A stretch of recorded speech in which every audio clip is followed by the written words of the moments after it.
US hegemony was never built upon its military supremacy in the traditional sense. It didn't build a territorial empire through conquest.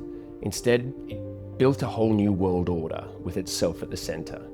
Now, this wasn't a sinister endeavour, but it also wasn't a purely altruistic one. It was the result of an ideological conviction emerging from the ruins of the Second World War that believed that the USA had prospered because of the way it embraced free market capitalism. So rather than attempt to conquer the world, it sought to expand its market. Now, there was a genuine and reasonable belief that removing the barriers to global trade would help everyone prosper in the same way that America had. But as the manufacturing powerhouse of the world in the post-war era, the USA was also best placed to profit the most from this new global market. And it did, becoming the wealthiest nation on earth. But implementing this new world order meant using its military supremacy to guarantee the freedom of navigation around the world, allowing global trade to function with a confidence that it really had never known before. But crucially, the USA did this for everyone, not just its own vessels, because by taking on this role as the custodians of global security, they placed US financial infrastructure and, crucially, the US dollar at the centre of global trade, thus effectively institutionalising its economic supremacy indefinitely. Now, it's really important to understand that for most of the world, this was actually a pretty good deal. The USA spent billions on a navy that made it safe for everyone, including the smallest nations on earth, to send its products abroad, and then, with few exceptions, have supreme confidence that whatever they needed from the global market could safely make its way to their shores. In return, the world traded in US dollars more than any other currency. The global economy functioned through US-led global institutions like the World Bank and IMF, and trade utilised the US-controlled banking system. It also meant that much of the world saw US hegemony as something that was, on balance, a good thing. So long as you weren't one of these rogue states that got sanctioned by the US, then this was a good, stable and safe system to use. In fact, statistically, it's been the most stable, most productive and least violent period in human history. In some ways, it was like a global social contract. Nations aligned themselves with the US, allowed their troops on their territory, and offered unwavering diplomatic and even military support whenever they needed it, because it helped preserve this era of global trade that had seen the greatest improvement in living standards in humanity's history. It's just that no one ever expected the USA to become the rogue state. Not only has Trump used US economic dominance as a weapon against the entire planet, and not only has he stumbled into a war that shut down one of the most crucial pillars of the global trade network, but he also appears to be surrendering any responsibility in guaranteeing the freedom of maritime trade at a choke point that was not unsafe until he made it unsafe.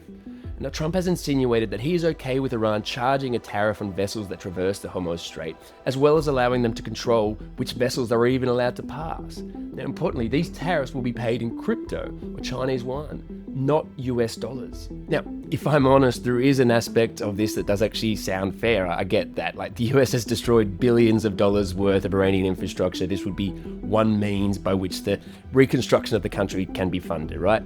But think about the broader implications for a moment. If we accept the premise that any nation can effectively charge vessels for safe passage off their shores, then we are entering a dangerous new lawless world where some trade routes may become too expensive or simply too perilous to traverse.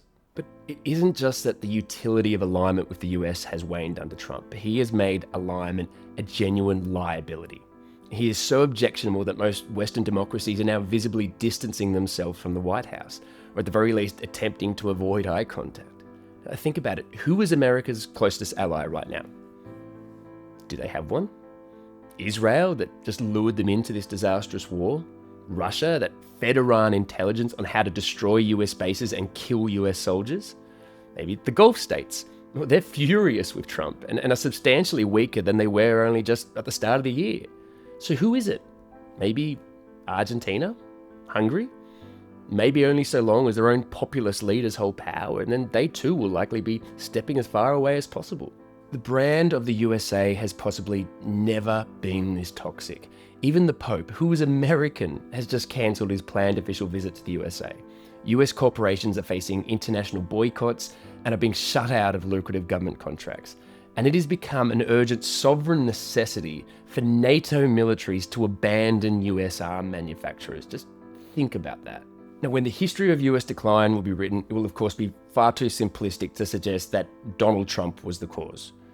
But the loss of its extraordinary ability to project soft power throughout the world without needing to fire a single shot, as the custodians of global trade, as the champions of the rules-based order, and as the meaningfully revered or feared security guarantor, that loss, that's on Trump. And he has done it in such a way, with such indecency, with such shameless corruption, stupefying incompetence, and insulting hostility that most of the planet is now actively cheering on the end of US hegemony. But for someone like me, who genuinely believed that despite its flaws, the US-led global order oversaw the greatest period of human advancement in our history by almost every conceivable metric. And I don't know what stage of grief I'm in now, but it's certainly not denial. I know what's happening. And I'm angry, and I'm heartbroken, and I'm nervous about what comes next.